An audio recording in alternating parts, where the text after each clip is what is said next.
So this year is really about self-funding all of that exploration and really looking for discoveries, growing resources, and it's the best part of the industry. It's a ton of fun looking for this stuff and really growing value with the drill bit.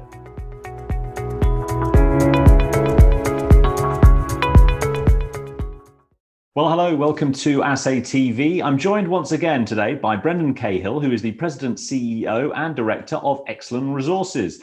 Brendan, great to see you again. Very interesting time for the silver market at the moment with this sort of short squeeze action going on. What's your take on it? Yeah, it's been one of the most interesting weeks I think we've seen in quite some time. At the same time, not that strange for the silver market. It is that very highly leveraged, torquey part of the precious metal space. But Monday was one of the wildest days I think we can recollect. Some people are like, I've never seen this happen before, and of course it does happen in the silver space. But if anything, it just shows how little physical supply there is out there right now. Premiums on silver ounces are just astronomical, and they've been very high for a long time. But they really haven't come back down since we had the February 1st that we'll remember for a long time. Absolutely. And of course, the thing that people often don't consider with silver is that it has plenty of industrial uses. So unlike gold, it is all getting used up. That's exactly it. I think about 56% of silver production goes into industry. And certainly, like with the Biden administration coming on, with the whole world looking at solar and green technology solutions and just increased technological solutions, period, silver is one of those absolutely essential metals. I think copper is number one. You can't electrify without copper wiring, but you can't get solar without silver. And a lot of this new technology is completely reliant on silver, and it's in short supply right now.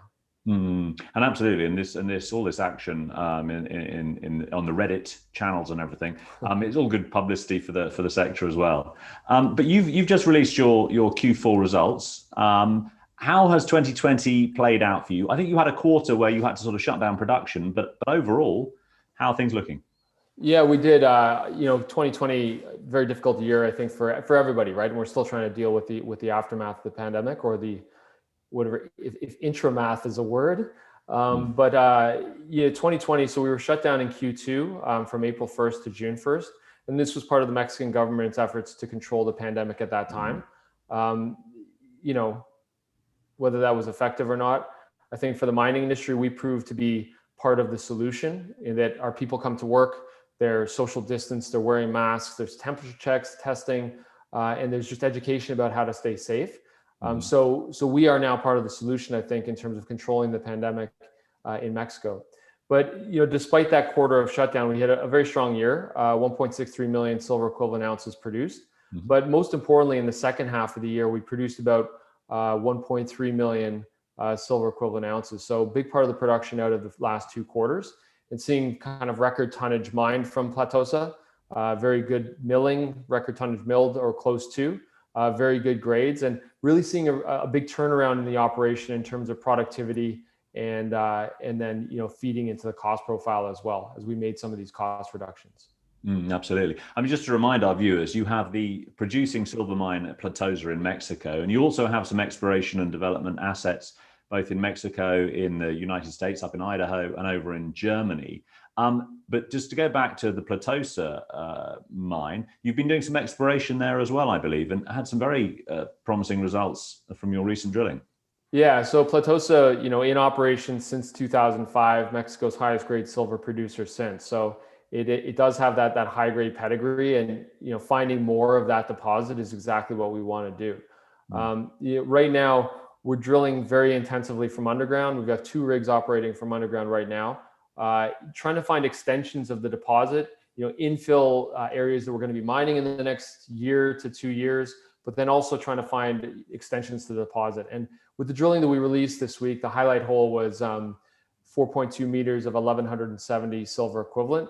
That's kind of starting to define what we call the gap zone, right? And this is an area that wasn't drilled effectively from surface. The deposit kind of rolls and then flattens out again.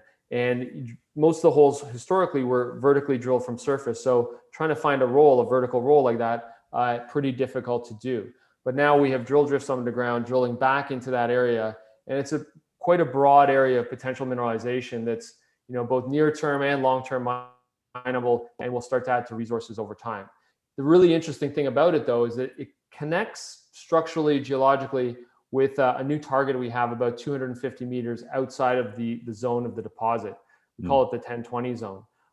We've put some holes in there, got some decent sniffs results, but when we see those holes and put them against what we're hitting, closer to the mine, we start to see this 300-meter long strike of new potential for mineralization. So that's something we're really excited about drilling over the next little while.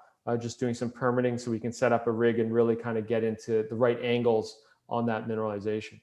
At Platosa, though, that's around Platosa, and really the focus of Platosa is find more mineralization near the mine, find new Platosas on the broader 11,000 hectare project, and then also look for the big gold copper skarn at depth. And we've got rigs lining up to drill both of those two other targets, a new Platosa and the gold copper skarn at depth. They're drilling right now. So it's a really exciting time around Platosa, lots of work being done on the exploration front. And, exploration takes time. You really got to kind of layer the knowledge so that you can start to see where things might be. And then you drill and test and learn and go after it again. And you've got enough drill rigs to carry on, and the assay labs also is a crucial factor, obviously. Yeah, for sure. Drill rigs in Mexico have been pretty good to get. We have a very good relationship with the drillers that we work with. Assaying in Mexico has not been too bad. We've got good turnaround in Mexico. It's in Germany, it's in Idaho. We are, like everyone else, suffering this huge backlog in kind of lab ability to deal with a global bull market during a pandemic, right? So certainly in Silver City, we started drilling there in July. We have 7 holes out so far, including some very high grade results, half a meter at over 1 kilo per ton silver equivalent. But we're waiting on another 9 holes. So those are going to be out over the next weeks, maybe a couple of months. It is really slow for assays, but trying to get those back as quickly as possible. I mean, what's the same issue in Idaho as well. What's the typical time that it takes to get results back? Normally you could be getting things back in 2 weeks to 2 to 4 weeks, right? Now it's more like 2 to 3 months, which is frustrating. But I think with where we're drilling in Mexico, we can visually see kind of whether we've got an altered or mineralized zone, and it's kind of similar in Germany as well, right? We're in this big epithermal system. Huge success there in terms of defining an epithermal strike over 12 kilometers so far. I think that's going to extend a lot further. We've got 36 kilometers of strike on the property, seeing just beautiful epithermal style mineralization. We see that rock.